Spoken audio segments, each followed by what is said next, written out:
Take your time and do your tricks. All I do is sing along. Yeah, I need you around for brighter light and firmer ground. When you believe in me, love is gonna set me free. Good evening, good evening, good evening. Welcome to the Upfront Mind Body Soul podcast, where I am your host, Michelle Bolden Hammond. And listen, it does my heart really good because let me tell you something. When you got some classmates who are doing it just like you doing it, it is so special for me to have Miss Marnie Stockman here. We go way back. I think we go way back. Thank you for saying yes, and I'm here to support you in your endeavor as an author. But we're going to be talking about tonight her newest book, Lead It to Lasso, and we're going to dig deep into this because it's all around the basis of learning who you are and being effective in leadership. So Marty, welcome. Oh, thanks so much for having me. Yes, we do go way back, but I'm glad we're here now.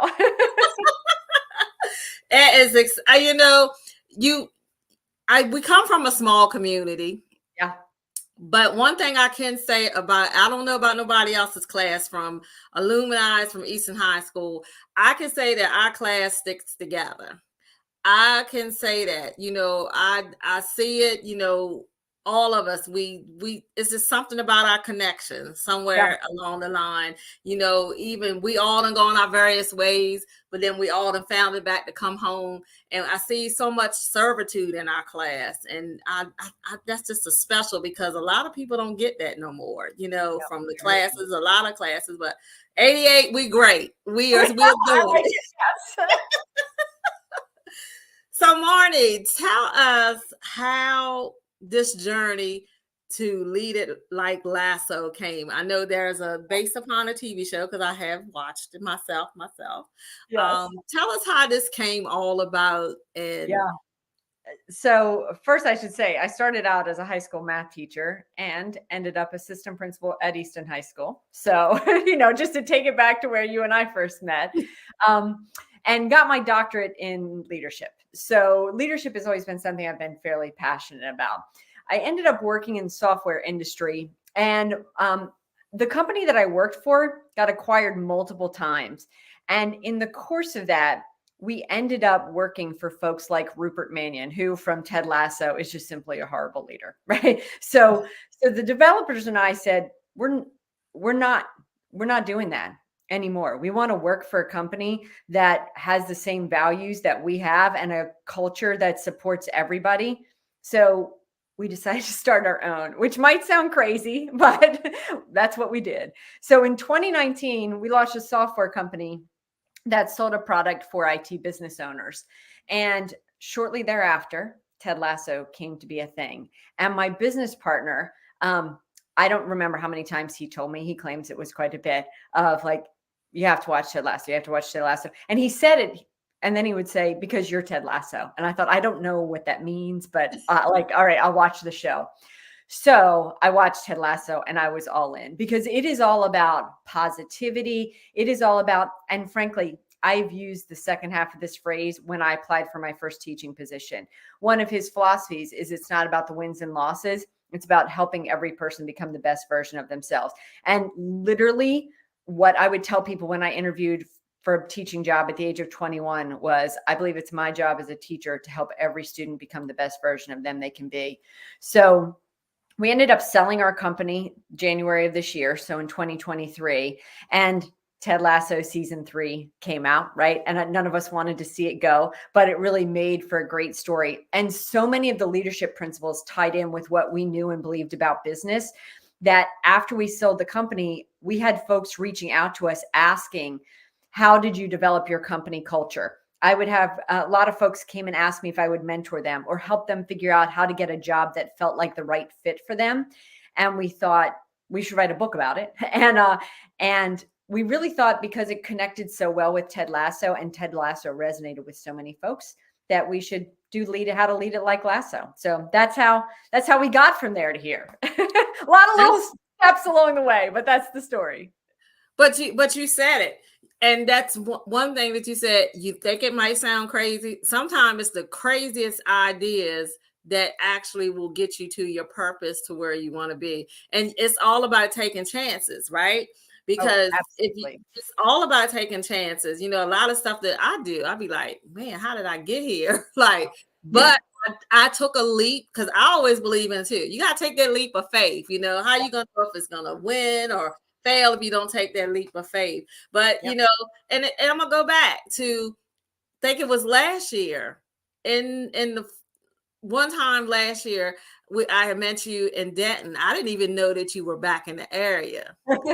I did not even know till I seen you at the pub, and you were telling me about this software that you had you developing, and you know that you were going around and did it. And then look, this year you done sold it. You done sold it. Congratulations on that.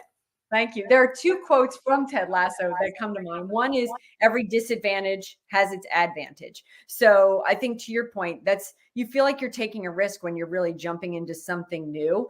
And for sure, I hadn't worked in the IT space before. So starting that company was a bit of a jump, but it was the risk that really brought the reward. And then the other piece is, Ted Lasso quotes, the harder you work, the luckier you get. And I certainly feel very lucky with the opportunities that have come to pass because of this. And like you said, when you take the risk, sometimes you find yourself getting lucky, really, from all the hard work that you put in to put yourself in that position.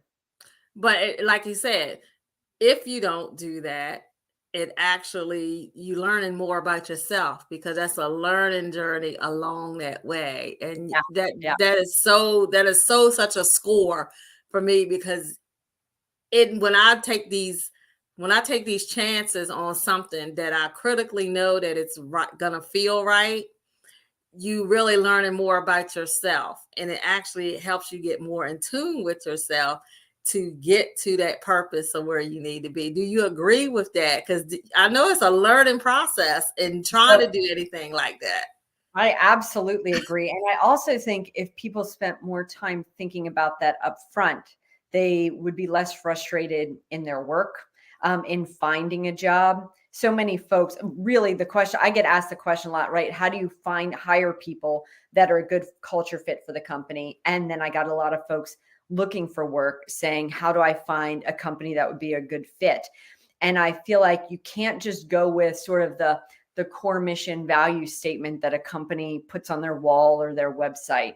You really need to dig in to find out, do they really behave like that? And when you know your own core values and your own vision for your future, if it truly aligns with the other people you are with, the company that you may want to work for, the idea that you have, right, for starting your own business, maybe, if that all aligns, then you do find out you get luckier along the way, because you've done that work to understand what's important to you. And I don't think it's just about work.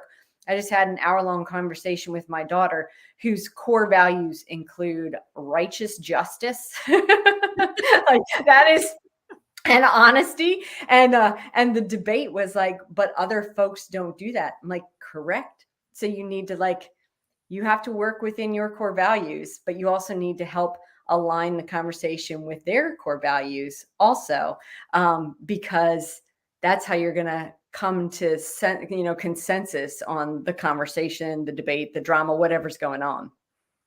And to me, and this may be something, because I'm all about them ideas and those creative ideas.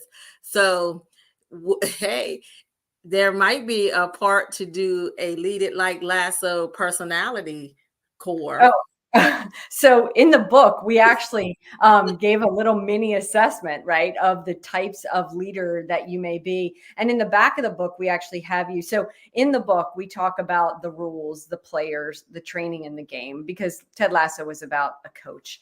And we have folks actually do activities to help define this for themselves. I had fun doing the character assessment and creating the questions for that so you could see which Lasso character you are. Folks that know me are not surprised. I'm Ted and Rebecca combo platter. So that comes as a shock to no one. But also in the back, we have the whole core value section where you pick the adjectives that feel like you to help really define it for yourself. And it's interesting, the folks who have had conversations with me. I had a grandmother talking to me the other day, and she said she was getting this for all 7 of her grandchildren for Christmas because they were all young adults trying to figure out who they are. And she wanted them to go through and figure out their core values. And that's so important because like you said, I know we all done been there. I know we all done had that one employer over. God knows I've been in some arenas where just from the leader, it had made the whole plant toxic. Yeah. I knew you were going to say toxic. I was feeling it. It's just, and I was in the realm of being in a healthcare facility and for 21 years. And it was just so toxic. I loved the job, loved it, but it was just so toxic when it came in, and you got to find it. And now I'm looking at it now, while we have a lot of people out of work, because when the pandemic hit, this is the question I had to ask, because I thought about it. I was like, when I was reading this, I was like, because you were saying toxic leadership. Yeah. Then I think when the pandemic hit, people are like, well, I don't even care about working like this anymore. And that's where you have a lot of people that's unemployed because they're trying to figure this out. They're trying to figure this out. I remember working. Well, I was a friend and I was babysitting her kids when my kids were little, and she was changing jobs. So I was watching her kids while she went to an interview. She said, I'm always proud of my own work, but I want to be proud of where I work. And I thought that was a really telling. So she understood who she was, but she recognized the mismatch in the culture of where she wanted to work. And so she was looking to take her skills to a place where she was proud of the place that she worked. And I definitely felt that. Right. And you do, because you work, I always tell people these work environments that we're in, that's just like family, because these work environments that you're in, you're spending more time in these work environments than you are with your own family. Yeah. And that's something to really think about. Like, wow, I'm here most of the time, but then I'm around this toxic stuff. And then we wonder why it trickles down to relationships. So when we talk about relationships with leadership, that core thing, again, I always say it's about adaptability. Because resilient. You have so many people of diverse backgrounds. Yeah. And you have to be adaptable. And if a leader doesn't see you being adaptable as either their way or not part of adding to the team, it's always that they want to lead. I think that's one way we got to check it too. Because if it's not a team effort here, it's only one-sided. I think we got to weigh those options. And I think it's interesting because there's a whole internet full of folks who love Ted Lasso, right?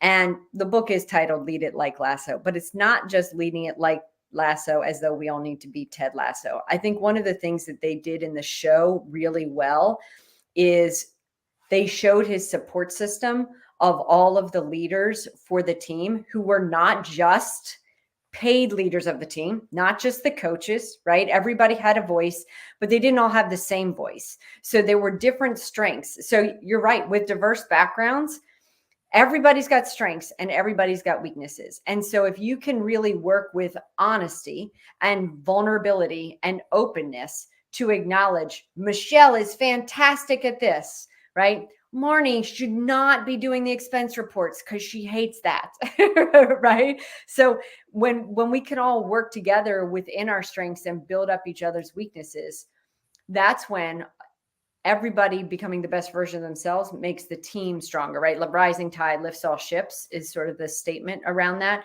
So to your point, learning what everybody can bring to the table and bring to the team is really critical, but not everybody has to be the same person, right? You just all have to be working toward the same goal. Exactly. So, Marty, we're going to take a quick break, and then we're going to come back and we're going to talk about what are some good quality leadership examples. Yeah. So we'll be going to take a right break, and we'll be right back. All right.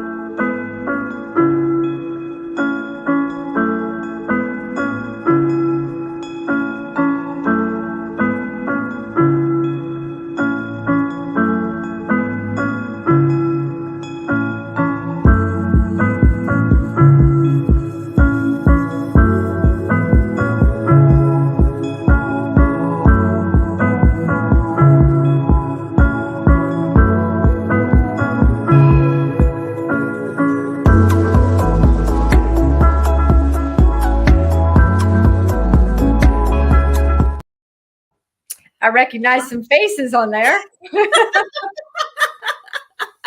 Welcome back to Upfront Mind, Body, and Soul, where I am your host, Michelle Boland-Hammond. And we're here with my good friend, Marnie Stockman, who is an author. And I'm going to tell you, she's a very powerful lady here, but her book is Lead It Like Lasso. You will want to get yourself a copy of this book, because what we're talking about is leadership.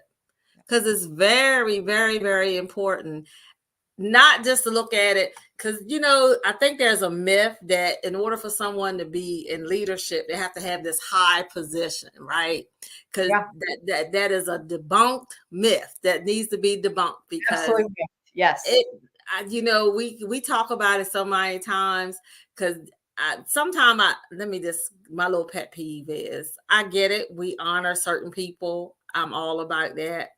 But I always felt like you're in the room and they do all these high prestigious things, right? But then they forget about the lower people who put the room together.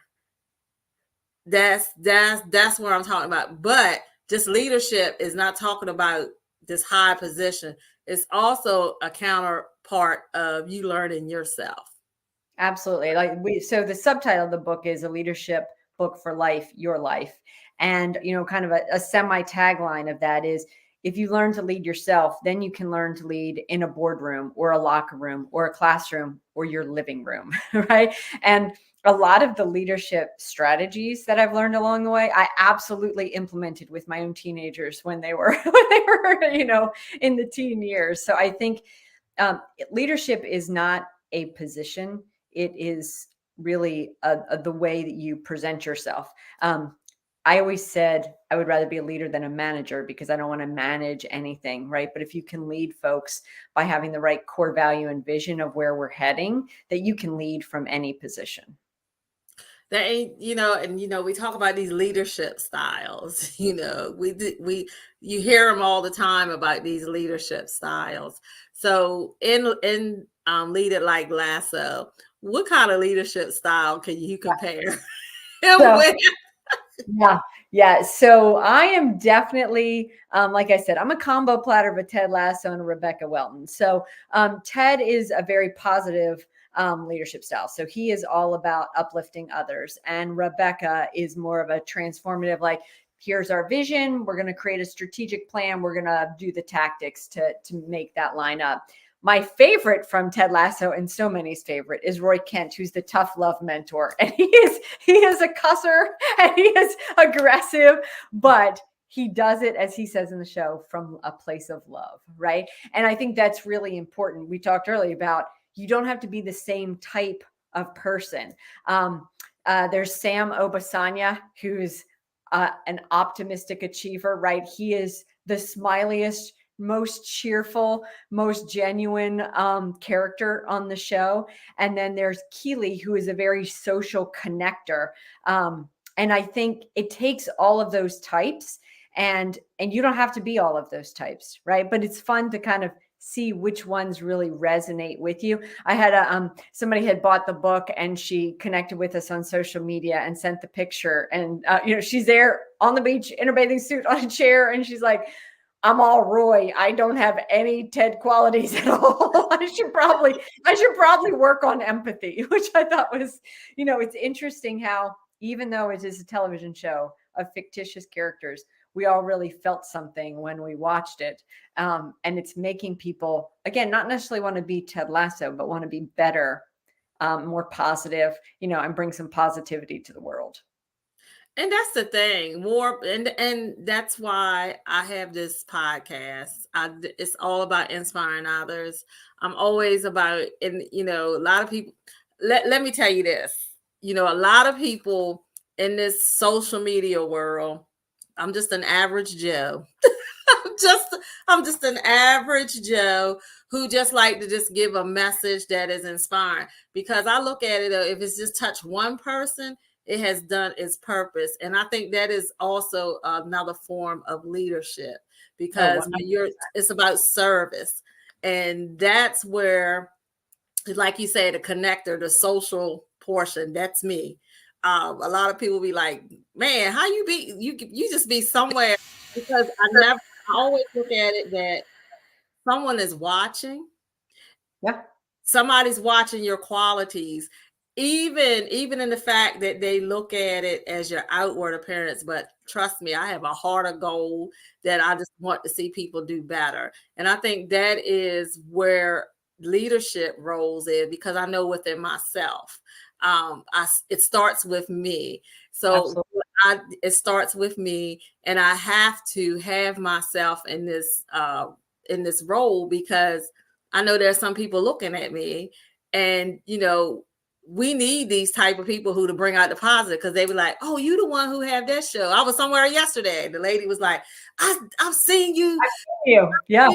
I've seen you somewhere, and man, I like what you do. And but that's how it is. You got to start with you first. So what I do, I like seeing others excel, and I like bringing people along the path. And I'm always ready to give that information. And let me say, everything doesn't cost $1.